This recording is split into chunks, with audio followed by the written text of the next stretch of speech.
4, 3, 2, 1. Whoa! Wa-la-la-la. It is time. It is time for the show. Oh my god. Here we go. Time Whoa. for the show.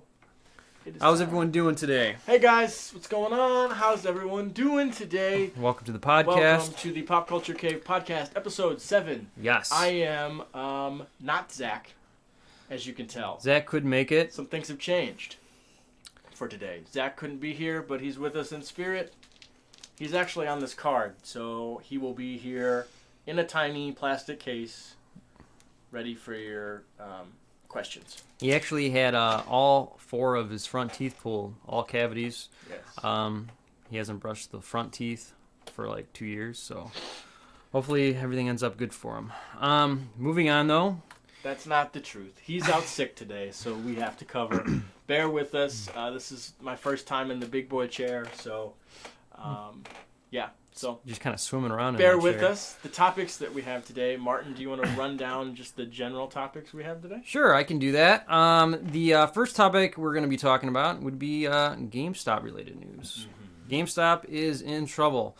They haven't been doing too well financially for the past few years, but specifically they're trying to change their marketing campaign to target more retro gamers and to try to include more of a social setting in their store in general. Hopefully bringing in more variety of different individuals and mostly retro gamers, which is cool because I remember when I used to go to GameStop, well, I still do, but I remember when they actively had used games there, like PS2, PS1, and now they don't really have too many of those anymore. In fact, I think they only have like a really small section of PS3 games that you can purchase there, and everything's kind of more catered to like newer games. So that's cool that they're bringing some of their old game practices back, which is pretty sweet. And speaking of GameStop, well, this is not directly related to GameStop, but most people that were big Duke Nukem fans, as I am myself, Duke Nukem 3D, which was an amazing, amazing game. Throwback, had a lot of awesome references in that game. Is still considered one of the best first-person shooters of all time, made by the legendary 3D Realms. Their spiritual successor to that game was announced as Bombshell, and then that later ended up with a sequel called Iron Maiden. Well, this was the month that we were supposed to receive a release for that game on the consoles, because currently, right now, it's currently released on PC, on Early Access Steam, and 3D Realms had said many times in the past that they were going to release this for PS4, Xbox One, in July, and we haven't seen a release. Well, the reason for that, if you've been following, you might have already known.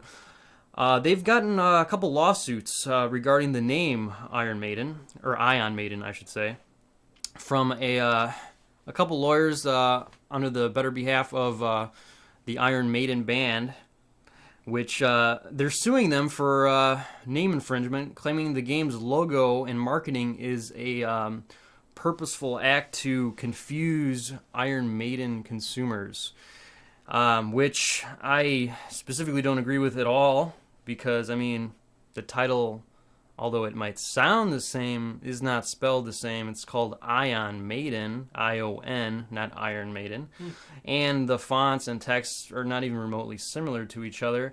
Nor is the storyline, which centers around a cult leader releasing cybernetic androids, even closely related to any of the song or merchandising or artwork considered for Iron Maiden at all. So that's unfortunate that Iron Maiden had a sequel. Iron Man. That they're being sued for copyright infringement of the name, even though it's not even remotely similar. Sure. So that unfortunately pushed back the release to that game, and it has since been changed to Iron Fury, I believe. Ion Fury. Ion Fury. Yeah, it's called Ion Fury, codename not affiliated with the Iron Maiden band, the heavy metal band. Just kidding, it's just called Ion Fury. Ion Fury. But I'm still looking forward to that, and we still haven't got an announcement. Sometime in 2020, 3D Realm said we will be getting a release date for that game on consoles. And from what I hear, it's also going to be physical release, which is awesome because I'm a huge campaigner for having anything physical. I love having a physical copy of anything, especially something like this, which is very retro. Again, if you haven't really followed too much of Ion Maiden, which is now Ion Fury, it's using the same build engine that powered Duke Nukem 3D in 1996, heavily modified, and it looks amazing. Sweet. And the next topic we're going to be discussing today is Thor 4. Thor 4. Taika Waititi is back to direct Thor 4. Direct and write. So if you don't know who Taika Waititi is, he is an Australian filmmaker who directed Thor Ragnarok. So if you liked Thor Ragnarok, as some of us did. By the way, I don't think I introduced ourselves. I'm Tyler Babb, and that's Martin De La Garza And over I'm there. still Martin De La Garza. I realized I didn't introduce us, so doing that now. Yes. So Taika Waititi directed, wrote and directed. Did he write? I'm not sure, I to think be he honest did. with you. I think he did. So he wrote and directed. I love that it was the most colorful film of the Thor series. Yes. It was amazing. So he's coming back to do the fourth Thor, along with Chris Hemsworth, who is obviously Thor himself. There's not a lot of details as of yet. We just know that Kevin Feige, who is the executive producer over at the MCU, has welcomed him back and said, hey, let's make another Thor movie because it did so well. I'm curious. Talk about your thoughts on Thor 4. I'm going to look up the box office. Well, I wasn't a huge fan of... I like the Thor character, don't get me wrong, but I wasn't a huge fan of the first two films. It took itself very, very seriously, which is not a big problem. I think that could work for certain franchises and certain characters and certain movies. But for some reason, I just was not feeling it too much. I didn't like that. I kind of liked the kind of cartoony vibes of the earlier Marvel movies that came before it, specifically Iron Man and whatnot. So I wasn't a huge fan of the first two. Although Thor Ragnarok I really liked. The humor still, I wasn't really feeling the humor too much, but I liked the change of pace. It was more lighthearted. It was funny in places, but most importantly to me, I really liked the color in that film. It was very interesting. Yeah, it had a very psychedelic color palette to me. So you liked the art direction shift that they did. Yes. But you didn't like the writing necessarily. Not necessarily, no. Interesting. What did you think of it? I loved it. I thought I agree with you. I loved the switch, and I liked that they let Chris Hemsworth embrace his comedic side. I wonder how much of the film is actually like Chris Hemsworth being able to improvise, and like Taika Waititi's the chemistry writing. The chemistry with Thor and Hulk was pretty awesome too. Yeah. Those parts were really fun. Well, yeah, and having Mark Ruffalo in it too. And there were some notable set pieces too that were pretty standout too for that film. I mean, it wasn't a bad film at all. It was very enjoyable. I liked it a lot. Just the humor just wasn't my forte. Well, I'm assuming we're probably going to get more of that. There's also talk, obviously the big rumors that Beta Ray Bill will make an appearance. He was supposed to make an appearance in Thor Ragnarok, but they didn't have enough room to fit him into the script, or didn't have a nice enough way to weave him into the story. But Beta Ray Bill is supposed to make an appearance. Cool. So that would be sweet. I did find the box office for the Thor movie, Thor Ragnarok, the Thor movie. Wow, sorry guys, this is rough. Thor Ragnarok's box office. They so domestically they made $854 million. So that's a lot of money just domestically. So it was a hit. Oh yeah, to say definitely. the least. So for Marvel to bring back Taika Waititi to repeat success, will be. What did you think about the villain? That's my only issue that I had with the movie. So it was alright. I mean, I liked her a little more than Loki, mainly because I was just kind of like, I've seen Loki in so many films where he plays the villain, so I was kind of like, oh, nice change of pace. So I like the change. I don't think she was necessarily like a memorable one though. where I was like, oh wow, that villain's like has like some of the like best memorable scenes, and it's gonna make me kind of go back and watch it again. But yeah, she was okay. Yeah. Yeah. It felt more like, and it's interesting. I don't know if I'm sure they meant to do this, but it felt more like a Saturday morning cartoon.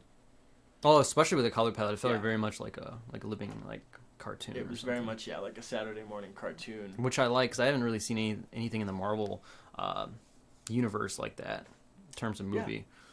I think what's very cool is you can see what James Gunn does with like the Guardians films, but then you also have Taika Waititi's style, and I think they're both so different, but they work well together. Oh yeah, like definitely. It's two different sides of this like cosmic world in the Marvel universe, but I think they interweave. I mean, the only other movie that had an interesting color palette that I can think off the top of my head that's recent, semi-recent anyways, is probably Black Panther.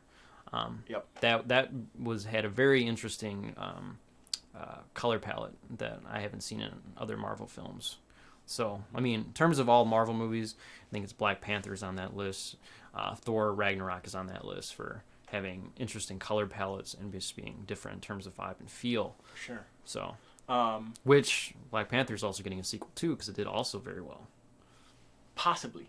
It definitely is. But speaking of that, Comic-Con is this weekend, the San Diego Comic-Con, and Marvel, basically everybody has dropped out of Hall H, which is their big event space for Comic-Con, except for Marvel. Warner Brothers dropped out. Everyone just kind of was like, don't want to be there, don't want to be there, don't want to be there. Aww. Disney was like, Star Wars is like, nope, not going to be there, not going to be there. So we have Disney, Marvel, who's going to release their new slate of films. So we will know what films are coming down. I think they said they have a 7-year plan, so they have the next 7 years planned out. So they're gonna show us that. I think that's on Saturday. Dang. So that's coming up. So we'll find out. Yeah. What movies are coming in the Marvel universe? What's next? What's next would be Quentin Tarantino's new TV show. The Quentin Tarantino new TV show. If you're a huge fan of Quentin Tarantino like I am, you might have already known about this, but I found out about this yesterday, and I was blown away. Blown away. I like anything Western, and I don't know, I just haven't seen that many Western-related anything lately, unfortunately. The last good Western was probably, what was it, The Stranger 8 that he made? I feel like dumb. The Hateful Eight. The Hateful Eight. Well, we got The Mandalorian coming on the Disney streaming service. True. Sci-fi Western. Wow. Yeah. Sorry. The Disney streaming service. Servius. The Disney streaming service, which The Mandalorian is based off of Westerns. So No, I definitely very much has that feel too. Following the bounty hunter. So. In Westworld, but that's not essentially straight Western. That's more of like a sci-fi Western. But yeah, I mean, other than that, though, I haven't really seen any really decent ones. I mean, maybe there's some under the radar ones that I haven't heard of, but yeah, there's definitely a lack of Westerns. It's a flood. It's unfortunate, though, because, I mean, I grew up with watching Westerns with my father, and I love Westerns, and especially spaghetti Westerns with Clint Eastwood and stuff, which essentially Django Unchained combined many different styles of Westerns, and was very much the spaghetti Western. So, I mean, I love that. He brought that back with Django Unchained, and then The Hateful Eight, which was also very entertaining. So anything Western related with Quentin Tarantino's name on it, I am down, 100%. And if those that you don't know, it's going to be called Bounty Law, which is this short TV series that the main title character, Nick Dalton, who's played by Leonardo DiCaprio, plays in the film Once Upon a Time in Hollywood. Yes. So that'd be cool. So it's a TV show because Leo's character is an actor in the film, right? Mm-hmm. And it's a show that he's on. And I think in the article it said that Tarantino wrote 5 full episodes. think five or six or something like that. Something like that. Yeah. Full episodes for Leo to to read and to get to a sense of what this show would be. Right. And looks like he actually wants to make it into a TV show. That would himself. be awesome. That'd be awesome. So obviously it wouldn't star Leo.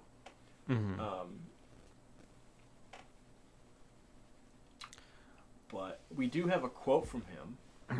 What is the quote? He says, "From watching the different old Western shows and everything, I did it to get in the head of..." He's talking about writing the shows. He says, "I did it to get in the head of bounty law. I ended up starting to really like the idea of Jake Cahill as a character," which must be the character that he plays in the show, in the movie.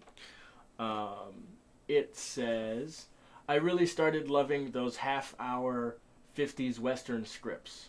The idea that you could write something like 24 minutes where there was so much story crammed into those half-hour shows with a real beginning and a middle and an end. Oh, yeah. Also, it was kind of because you can't just keep doubling down and exploring. At some point, you've got to wrap it up. I really like the idea. I've written 5 different episodes for a possible bounty law, black and white half-hour Western show. Wow. That's Black awesome. Because that's funny that he said that, too, because I was going to mention, I grew up watching, Gunsmoke with my dads and stuff on a few occasions, and I totally get what he's coming from when he's saying, oh, yeah, they all, are self-contained, and it starts, and it's very much like a short film every time. So that's awesome. And I can see, too, coming from, a writing perspective, too, where you're rewriting that for a film, and then you're just hey, I'm kind of getting attached to this now. It's a very interesting.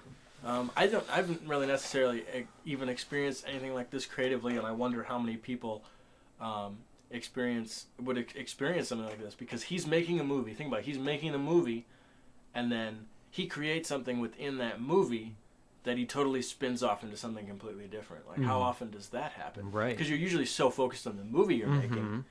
But he found a completely different passion project from a passion project. I think that's pretty cool.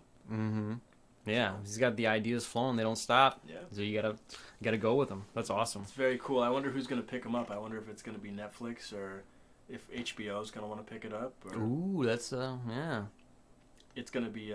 Yeah, I'm kind of curious myself. It's gonna be a battle, though. Yeah. It's gonna be a battle, and obviously, whoever gives. We've discussed this on previous podcasts, but it's whoever gives him the most creative freedom. It's Quentin Tarantino, so Quentin Tarantino's going to be able to do whatever he wants to do. Oh, yeah. No one puts one puts chains on Quentin Tarantino. He's unchained. In some other Quentin Tarantino news, he is, I think they are moving forward with that Star Trek movie that he was talking about making. He's going to write it, possibly direct it. I can't remember. I don't know if he's solidified to direct it or not. I think he is because they had a discussion. He was interviewed. And the interviewer asked him if this would, because he said, "I'm doing 10 films and then I'm done." So the interviewer asked him, "Are you going to? Is the Star Trek movie going to be your 10th film? Does it count?" And he was like, "Well, I don't know if it does." He was kind of he left it open to so it doesn't have to be his final film. But he was like, "Well," he's like, "Yeah, I don't think it has to be." But he's like, "But if I got to stick to my rule that I made, then it would be." But he's like, "We'll see." But now that he's got this TV show, maybe he will be done. Because if he's got this TV show lined up, maybe he makes I don't know what would come first, the Star Trek movie or the TV show. But yeah, I don't know. It seems like it would make more sense in his position to want to work on the TV show immediately while it's still fresh in the audience's head after seeing Once Upon a Time in Hollywood. Right. He may opt out. And he may even opt out to direct because I know he was writing it, so he may just give the directing duties. He's a real passionate. He's a real passionate guy when it comes to filmmakers. One of the most passionate filmmakers out there that I can think of. So, especially right now. So, if he's working on that currently, just because he says he's going to be finished up soon with films in general, I don't think so. I don't think that spark ever fully goes out. No, I don't think so. Anyways, the next. Anyways, nice. No, but the next topic is it's Comic-Con trailers. The Comic-Con trailers. We got a ton of Comic-Con trailers, which we will end up. We will be playing one of them Yes. for you guys. Yes. You're going to see it with us. I've seen the trailer. Martin hasn't seen the trailer. We're going to play it. So yesterday, Chapter 2. yesterday was the first day of Comic-Con, and we got bombarded with, not bombarded, but we got a ton of trailers. Like, some good. Like straight up hit in the face. Some good, some terrifying, and some like, they were fine. Let's start off with the terrifying ones first. The terrifying one. Okay, well, so we got the Cats trailer, which is based off the Broadway play. Right. They actually made that into a live action film with cat people. I saw this on my feed, but I did not click on it. You can. I was like, you guys can go search that on your own time. Go ahead and give it a watch. I don't blame you if you don't get through the whole thing because I didn't. It's very scary. It is terrifying. Wow. It is so scary. It's scary. Scarier than It's like a Chapter nightmare. 2. Yes. Wow. Yeah, bro. Wow. I think now it's I'm actually scarier than now I'm It actually gonna Chapter go 2. home and I'm gonna actually watch this Cats trailer. I think it's scarier than Chapter 2. I kind of wish we would have played it today, but things were, with Zach being sick and stuff, we were kind of just trying to like figure out stuff, and I would much rather talk about the It trailer than the Cats trailer. But go ahead and check that out. We also got a little featurette. It's not a trailer, but it's like a little featurette, so like a behind-the-scenes On thing the Terminator. of the Terminator. That was pretty cool. We got to see, what's her name? I can't think of her Linda name. Hamilton. Linda Hamilton talked about being reunited with Arnold Schwarzenegger and how fun that is. So that was cool to see some behind the scenes. I'm pretty excited for the new Terminator movie. I'm very excited. Are you? I've only seen the first Terminator. That's right. I totally be forgot. honest. Everyone out there can, Well, it's definitely a can great boo-boo me. one. I did see Terminator Salvation when it came out in the theaters like a decade. Yeah, everyone plus. rips on that one. It's definitely not as good as Terminator 2. Terminator 2 is pretty much like a sci-fi masterpiece. No matter how you spin it, it stood the test of time with the special effects. Even it's just a great sci-fi film. So you definitely need to see Terminator 2. I just remember Christian Bale. Because I believe too that this one they're trying to reboot the timeline a little bit, but it's also going to be a sequel to Terminator 2. So yeah. Terminator 3, Salvation, and Genesis do not exist in this current timeline. So definitely watch Terminator 2, man. Interesting. Watch it because it's good. Watch it. I'll have to check it out so we can go see this one. But even when I was watching the trailer though for it, I made that face. There's like That's a weird face. you're like, Yeah. no, like even when I was Sorry watching for the squeaking of this chair. Jeez. No, but even when I was watching the trailer for it, though, I kept getting like drawn back to Terminator 2 as well because there were so many like nods to Terminator 2, which was just in the trailer, which is awesome because still Terminator 2. I mean, I love the first one. Don't get me wrong. Without the first one, we wouldn't have the second one. But the second one is still one of my favorite like childhood films ever. So I was so excited and I got goosebumps when I was watching it because I was like, wow, I think the Terminator franchise is in good hands now. Yeah. So Tim Miller's the director of Deadpool, so he's directing this one, and I have complete faith. He's a great dude. Love Deadpool too. Great dude, like I know him. I don't know him. Great storyteller.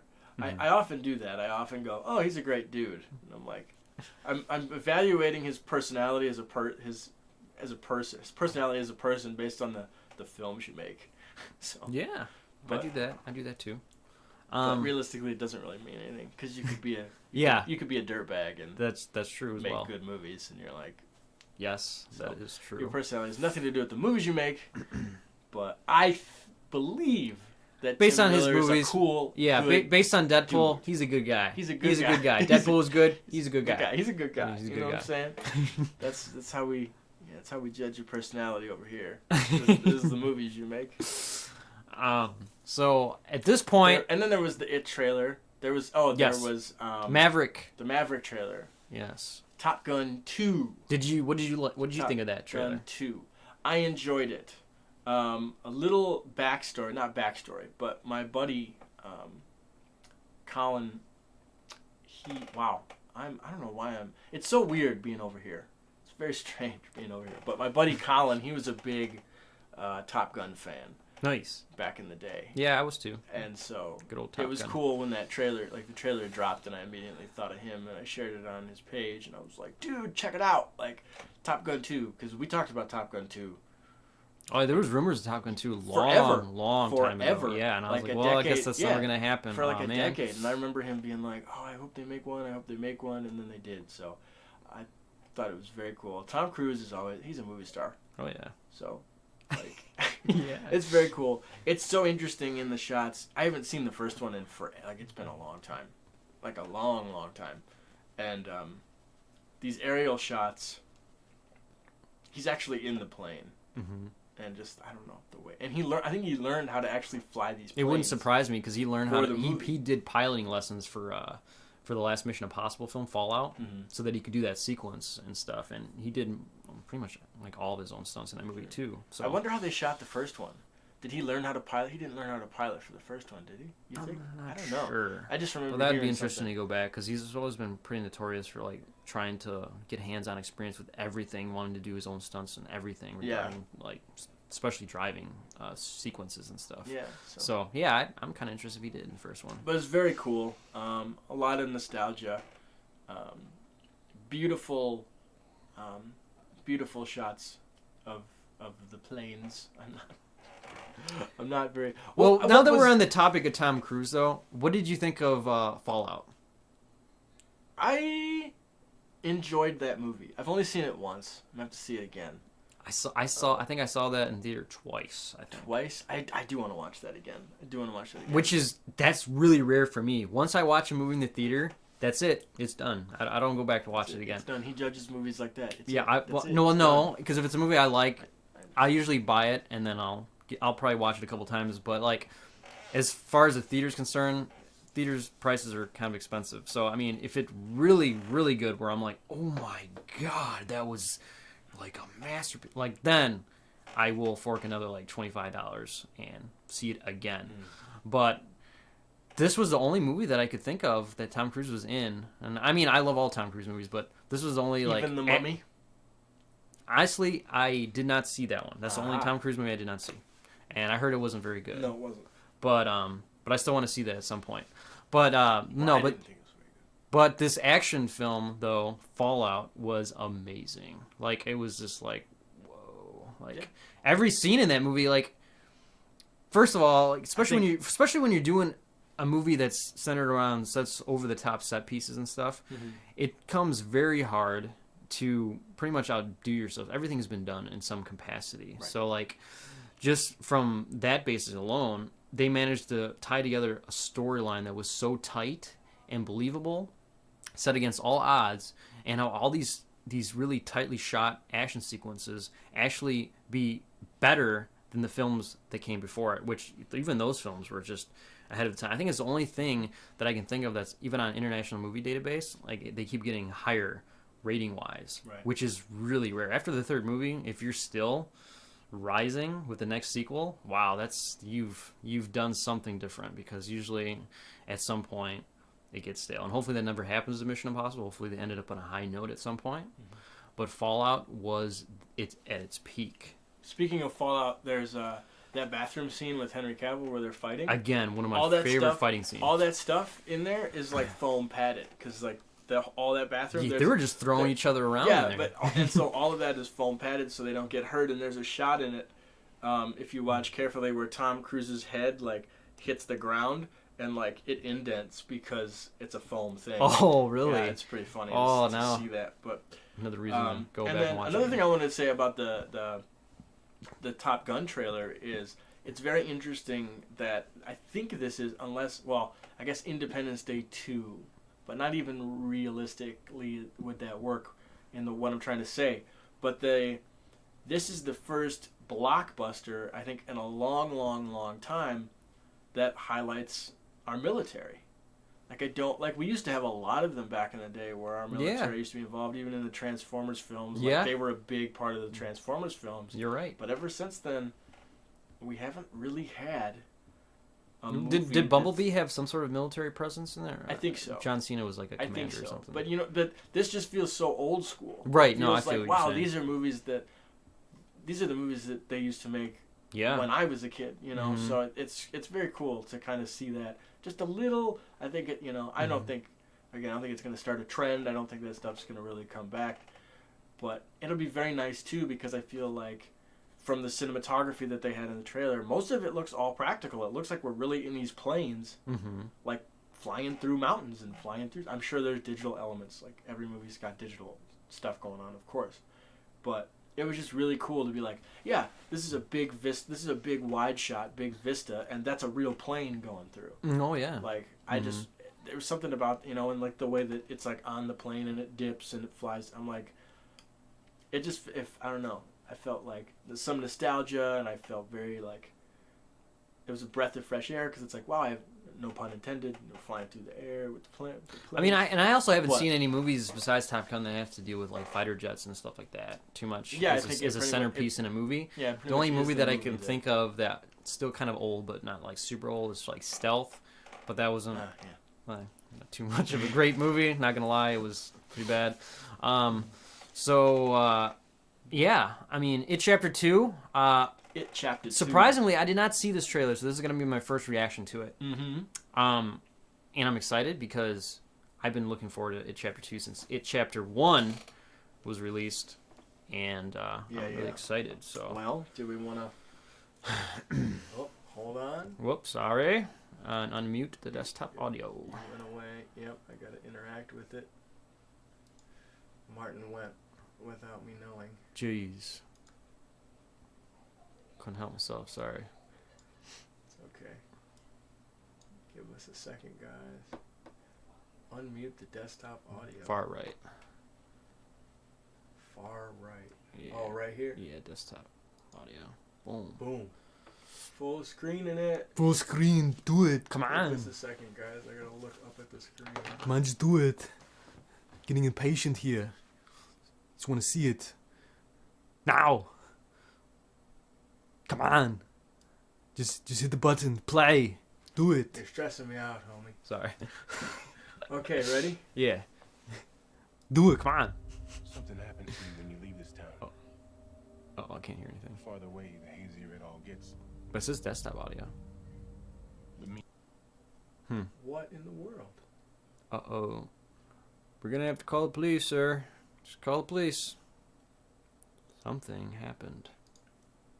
No, but the audio levels are fine on the desktop audio, though.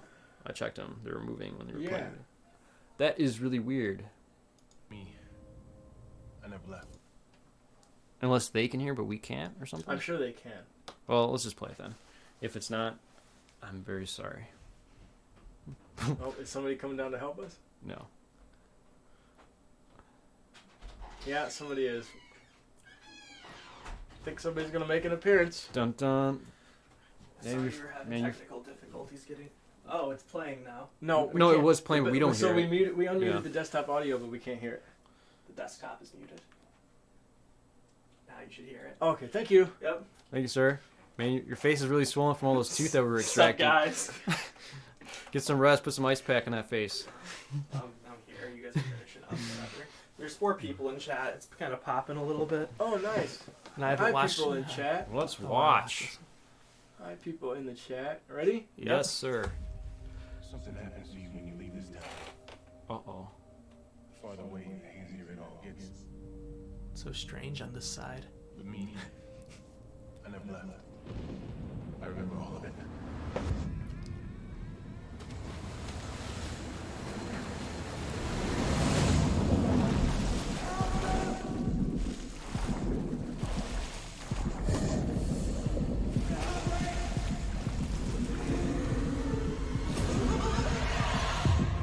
Nice. To the losers. We made an oath. To swear.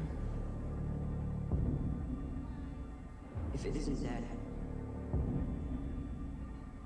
if it ever comes back, we'll come back to it. We didn't stop it. Pennywise. The clown.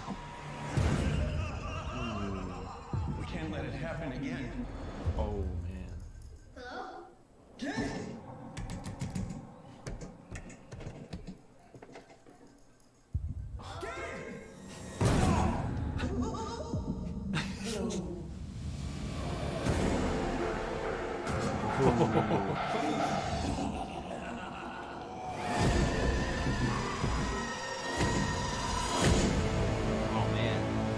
so ready to see McAvoy shine.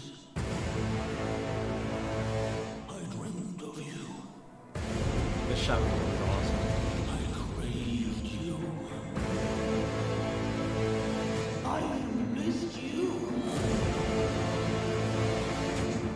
We need to finish it.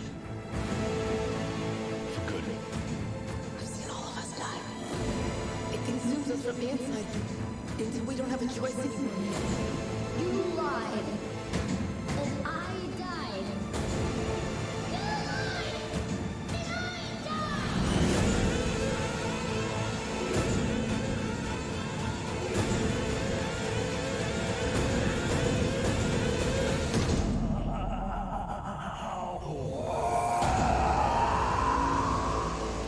Looks freaking amazing.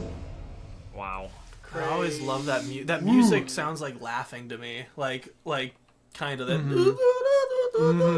Yeah, Like, totally. It just sounds it like is reminiscent of like twisted laughing to me, and I just Yes. I think that is awesome. That's pretty awesome. Yeah, I'm excited, man. I am excited. Yeah, Looks good. I think it looks real good. Yeah, it's cool because the guy that plays it, I'm spacing his name. Skarsgård, whatever you say his name. Skarsgård. Yeah, Skarsgård. Skarsgård, Something. yeah. Yeah. He actually is doing that with his eye. Yep. That's not digital. He's actually making that happen.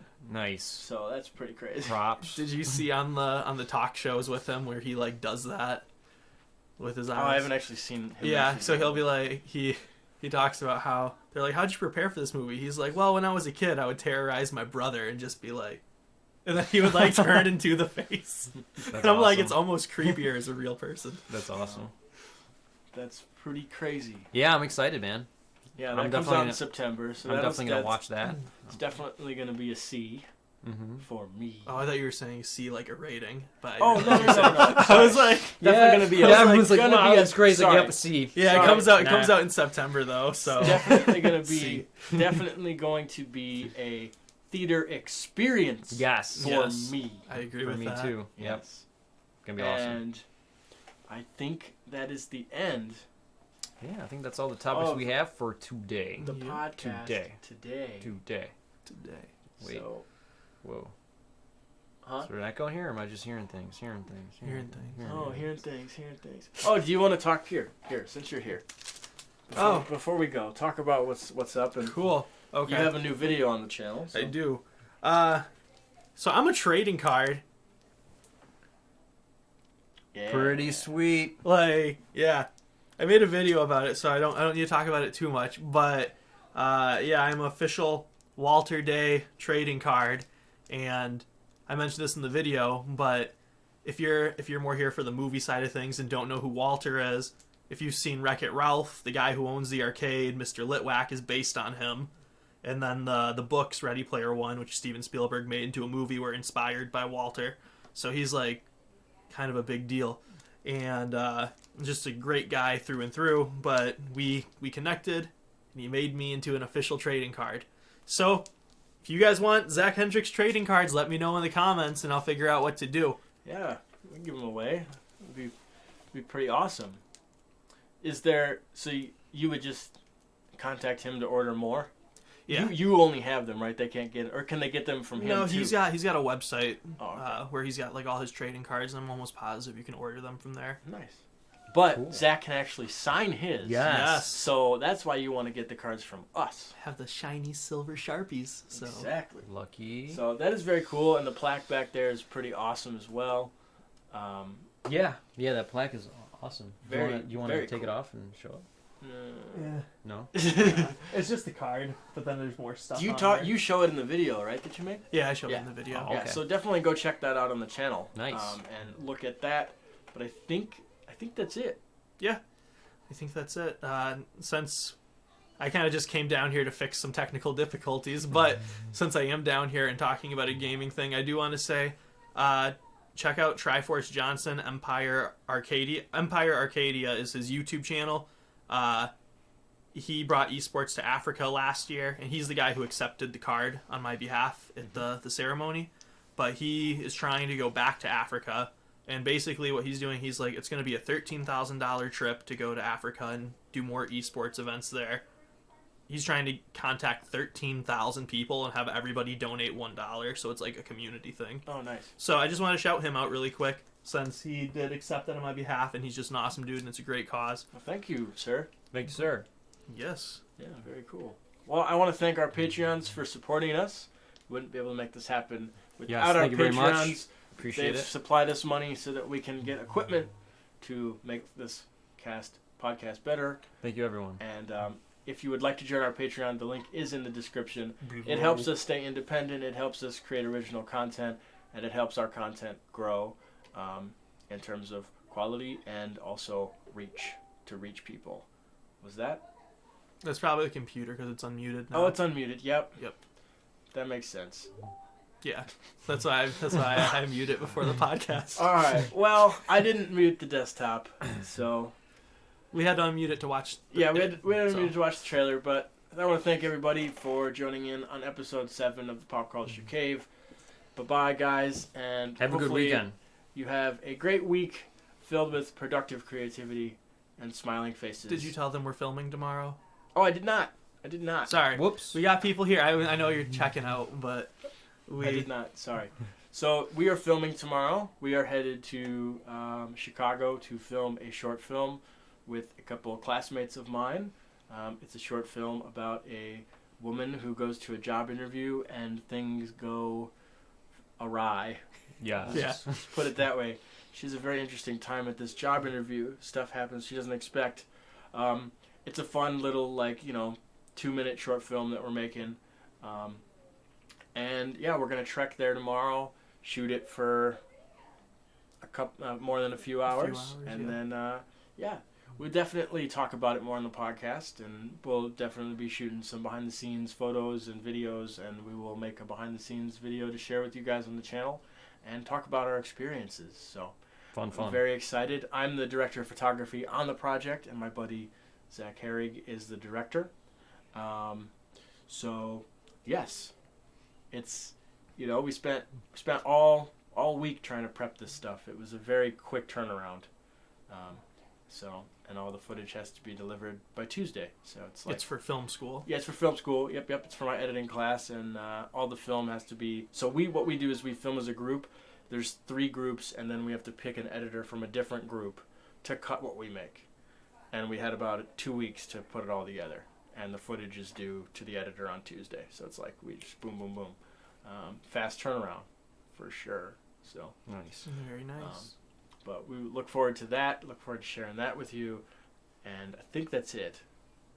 Yeah. Anything else before I wrap up and Zach's No. like, wait, wait.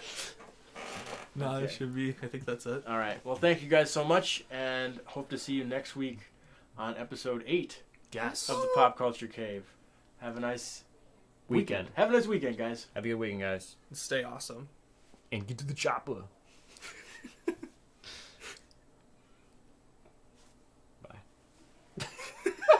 I thought you were going to do the click.